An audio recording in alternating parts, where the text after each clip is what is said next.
Di Indonesia kenapa nggak ada? Maaf saya potong. Ya, karena syarat untuk kita uang punya berlebih ya. Tetapi salah satu syarat dari WADA untuk mendirikan lab itu harus ada minimal customer-nya itu 3.000.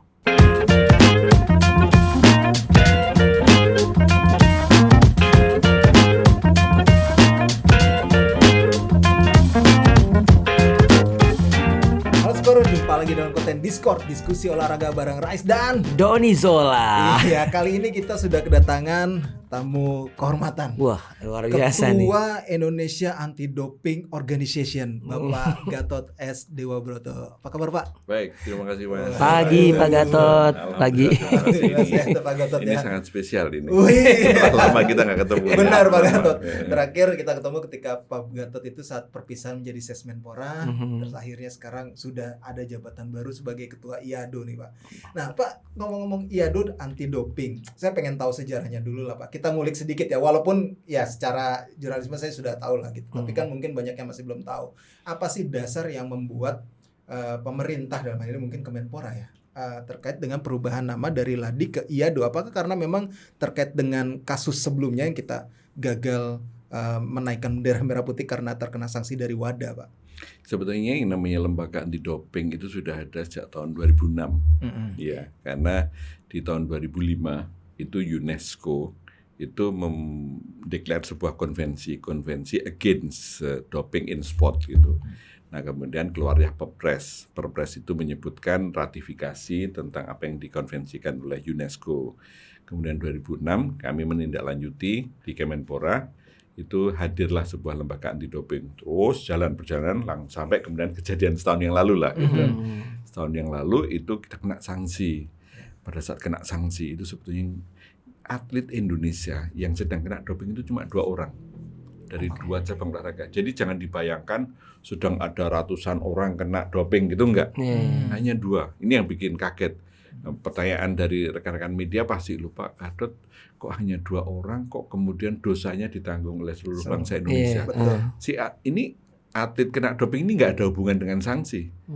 Doping itu sendiri yang bersangkutan kena sanksi, oke. Tetapi ini nggak ada hubungannya dalam konteks sanksi yang dijatuhkan oleh WADA. Nah, sanksi itu dijatuhkan karena saya terima kasih kepada Mas Rais, karena saya dibesarkan oleh media ya. Jadi ujung-ujungnya hanya masalah narasi, masalah komunikasi. Oke.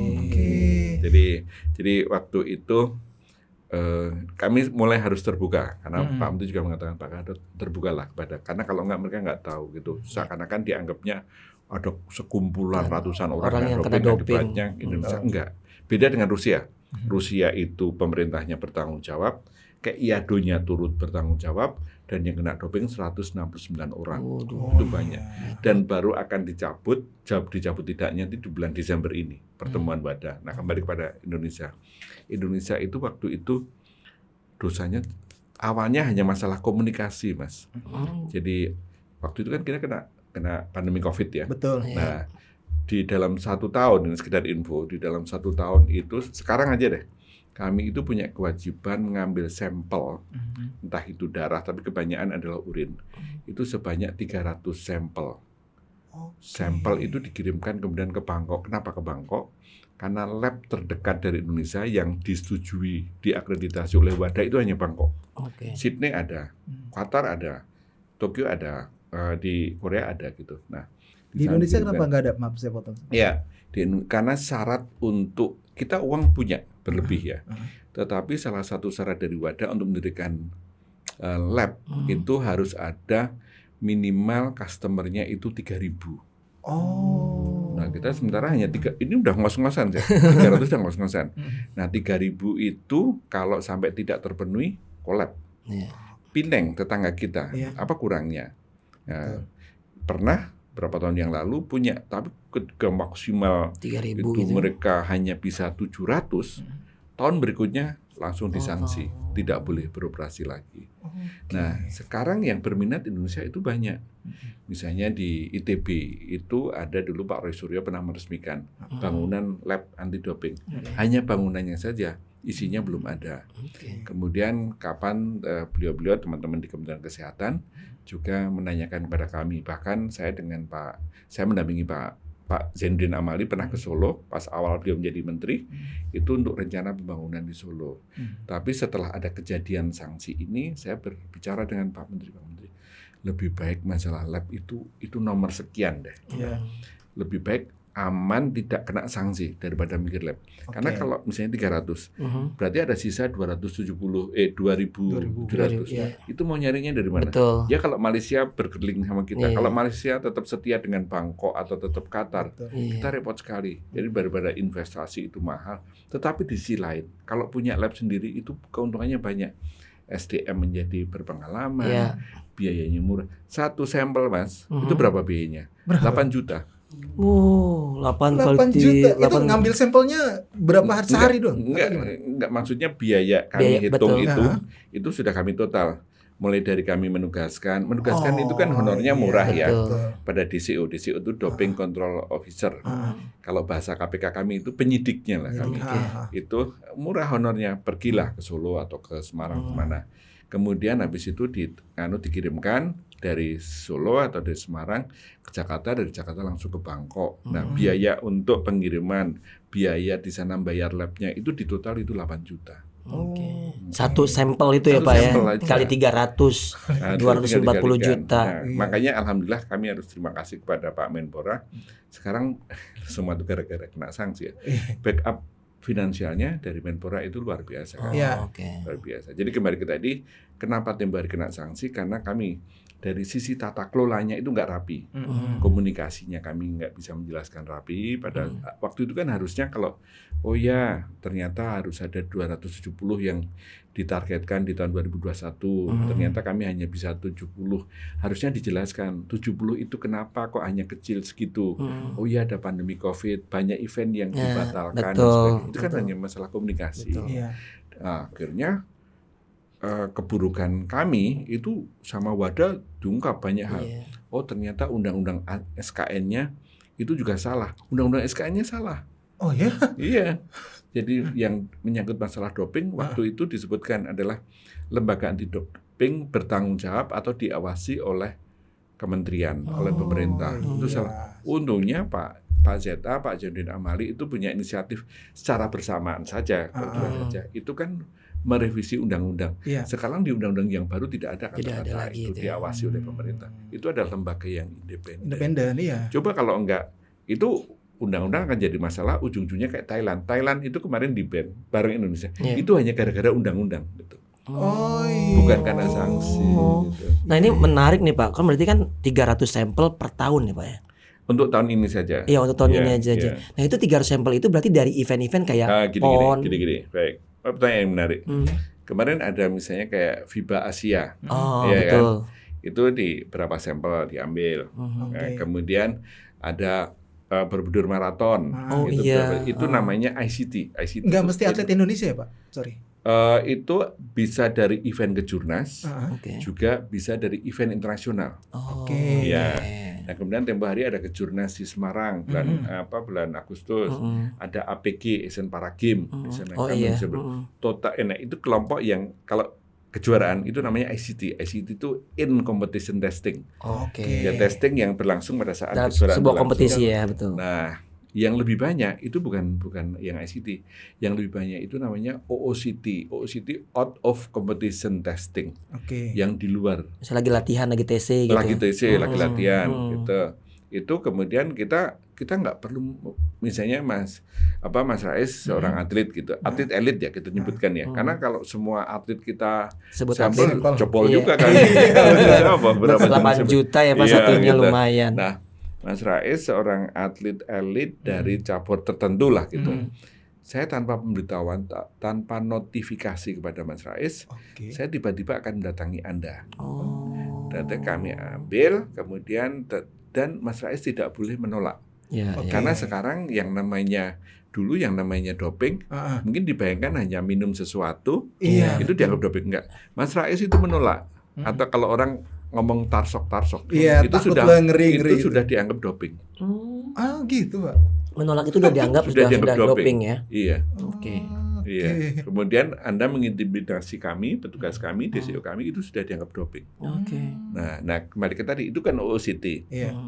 Nanti kami sudah dapat tiap minggu itu petugas kami jalan terus keliling Indonesia. Ada kejuaraan apa segala macam? Enggak, ini yang OOCT. OOCT.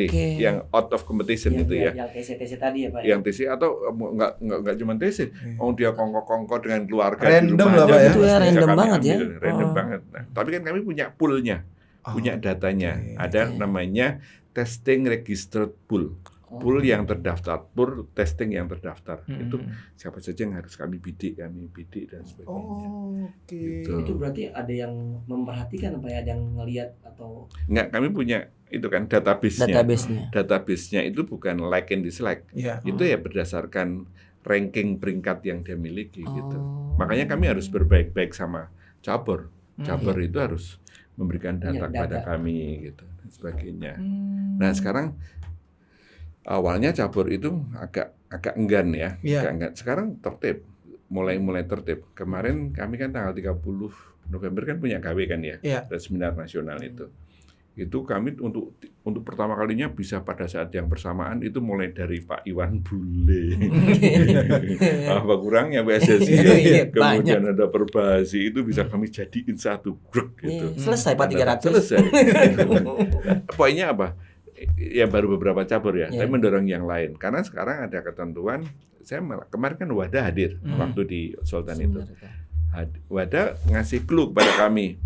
Ini Gatot, kalau Anda kesulitan nanti, misalnya cabur tertentu nggak mau, tinggal dilaporkan aja kepada IF-nya, International Federation-nya. Ini cabur Indonesia nggak mau gitu, nanti dilaporkan. Ini nggak mau dan sebagainya. Nah, kalau berdasarkan pengamatan Pak Gatot ya, atlet-atlet yang paling rentan kena doping itu atlet apa, Pak? Nomor 1. Angkat berat gitu. Bukan binaraga. Binaraga. Karena kemarin PON itu dari 5 yang kena doping, 4 itu dari binaraga, 1 dari angkat besi. Ya, makanya sama singkat tanggal 17 September yang lalu kami memberikan terapi khusus kepada binaraga, mulai dari ketua, sekjen, pengurus dan beberapa atlet se-Jawa kami kumpulkan di sebuah tempat di Jakarta. Kami bantu, tapi tolong jangan ada lagi doping karena hampir saja untuk PON di Sumatera Utara sama di Aceh kan hampir saja dicoret. Tapi alhamdulillah masih diberi kesempatan gitu. Karena itu tidak hanya berlaku di Indonesia, karena di luar negeri yang paling tinggi juga binaraga. Tapi ini sengaja tuh tidak sengaja mereka. Banyak faktor ya, banyak faktor. Tapi secara kebetulan saja memang itu cara logika berpikirnya itu hampir sama. Makanya saya katakan enggak kok bisa ada cara untuk membentuk badan tanpa harus kayak gitu gitu. Asupan makanannya mungkin atau nutrisinya mungkin yang membuat mereka justru terkena doping atau mungkin kayak takarannya kali Pak ya. Kan ada batas tuh misalnya segala macam. Contoh deh, simpel aja. Kalau misalnya saya main bola, kadang-kadang tuh suka butuh bantuan minuman energi tuh kayak gitu. Itu kan masuk kategori doping kan, Pak? Nah, sekarang gini. Kita kan kalau malam nonton Piala Dunia. Ngopi. Suka ngopi. Ini contoh yang paling sering kafein. Kafein itu sampai tahun 2004 termasuk doping. Oke. 2004 ya. 2005 ke sini bukan doping. Tapi ada tetapi, kalimat saya belum selesai ya. Tetapi ada tapinya. Kalau kadarnya itu pekat banget, itu doping. Untungnya Mas Rais sama Mas Don bukan atlet yang kami Berarti Americano nggak boleh tuh Pak? Yang tapi saya nggak nyebut produk loh ya. Jadi poinnya, contohnya saya itu tiap hari mengkonsumsi ada zat tertentu ya gitu. Pada zat itu saya akui itu zat doping gitu. Tapi saya bercandanya, untung saya itu bukan seorang atlet. Saya juga baru tahu itu setelah saya jadi ketua. Padahal itu saya konsumsi udah lama gitu. Iya Pak. Ya karena saya juga faktor usia, dinamika kerja dan sebagainya gitu. Tapi apa yang saya lakukan tidak boleh ditiru gitu. Banyak. Sampai sebatas mana sih Pak pengetahuan para pelatih, atlet terkait kalau kita yang sekarang yang Bapak setelah jadi ketua gitu kan, itu ngelihatnya ternyata mereka nggak paham ya mana yang doping mana yang bukan doping seperti itu. sekali-kali berkunjung ke web kami, pernah kan ya? Kami itu kan ada web iado.id. Kebetulan ada daftar. web itu ada namanya list of prohibited substance. Itu banyak. Cuman yang jadi masalah tadi pertanyaan Mas betul. Itu yang ada dalam daftar itu bahasa generik semua. Nah, yang kita tidak bisa nangkap. Bahasa kedokteran ya. Bahasa kedokteran. Saya pernah ditanya waktu itu kejadian di Jawa Timur ya. Dia tanya dengan style gaya Surabaya yang khas, tapi jadi menarik. Seorang atlet, Pak, sampean ini bikin repot saya. Tiap hari saya dicekoi, digoblok-gobloki sama pelatih. Capek banget. Sekarang Bapak ngasih ceramah pada kami, suruh baca list of apa namanya tadi Pak, prohibited substance gitu. Aduh, susah Pak. Boleh nggak Bapak nyebut produk atau itu disederhanakan? Saya jawab, nggak bisa Mas gitu. Saya nggak boleh nyebut produk. Saya nyebut produk, saya pasti akan digugat. Betul. Ya, digugat. Nah kemudian yang bisa, lalu gimana caranya? Saya tanya di sini ada dokter nggak? Ada 5 dokter angkat tangan gitu. Bagus. Rupanya sebetulnya si atlet itu cuma ngetes kami aja gitu, nguji aja kami. Dokternya cerita enggak Pak, ini Mas adik ini sebetulnya sudah rajin kontak ke kami. Jadi enggak, si atlet itu enggak perlu wajib membaca listnya, tapi itu urusan dokternya. Nah kemudian biar dokternya lah yang menerjemahkan ini maknanya apa dan sebagainya. Suatu saat pernah saya ke BBSI. BBSI itu termasuk yang tertib sekali. Kita tahu resikonya kan terlalu berat. Terlalu berat ya. Levelnya udah dunia ini. Dunia gitu. Jadi kalau mereka flu dikit atau masuk angin atau apa, mereka langsung lari ke dokter. Apa yang boleh saya minum, saya makan? Gini. Oh ya gini. Karena nggak mau berisiko. Godaan itu muncul ini bukan hanya di cabur tertentu, tapi juga di banyak dan juga di Asia Tenggara adalah mereka seandainya iseng-iseng beli di online. Itu kan nggak bisa terkontrol. Betul. Terkontrol. Jadi makanya kembali ke tadi, yang bisa menerjemahkan itu hanya dokter. Dokterlah yang bisa menjelaskan. Nah, tugas kami juga supaya atlet itu tahu, cuma kami ngasih rambu-rambunya apa yang boleh dan tidak boleh dilakukan. Atau pertanyaan yang berikutnya, kita kan manusiawi, kadang-kadang kan kita sakit. Bagaimana kalau sakit kita? Namanya atlet nggak boleh sakit, kan bisa juga gitu. Di kami itu ada namanya TUE gitu. T itu tingkatannya terapik, use penggunaan, kemudian E-nya itu exemption. Jadi pengecualian penggunaan untuk terapik. Jadi misalnya Mas Rais, Mas Don gitu, kemudian dia sakit, rentang waktu 21 hari sebelum pertandingan itu harus melaporkan. Saya setiap hari saya mengkonsumsi obat ini. Nanti dinilai oleh komisi TUE kami. Kami independen. Saya pun nggak boleh campur tangan kepada komisi ini. Ini kalau ini diizinkan, nanti silakan ya. Ada seorang contoh atlet nasional kita, atlet dunia bahkan, yang dia itu hidupnya dari TUE. Siapa? Lisa Rumbewas. Lisa Rumbewas itu kan sakit kan. Saya nggak bisa nyebutkan nama penyakitnya. Tapi kalau dia nggak minum obat tertentu, dia sakit. Tempo hari pernah di Kemenpora itu, saya seumur baru kenal sama Mbak Lisa gitu. Oh ini namanya Mbak. Padahal terkenal. Dia pernah meraih perak di Athena, di Sydney, kemudian emas di SEA Games. Apa kurangnya? Tapi hebatnya dokternya Lisa Rumbewas. Karena dia rutin melaporkan kepada lembaga anti doping. Dia tuh sakit lalu gini. Nah, kayak contoh Lisa itu di dunia banyak banget kayak gitu tuh. Jadi dia tidak bermaksud untuk doping, tapi dia melaporkan kepada lembaga anti doping bahwa dia itu ada penyakit tertentu. Membutuhkan terapi. Pengecualian. Iya, betul. Oke, Pak, kalau kita pengen tahu nih ciri-ciri atlet kena doping itu seperti apa, Pak?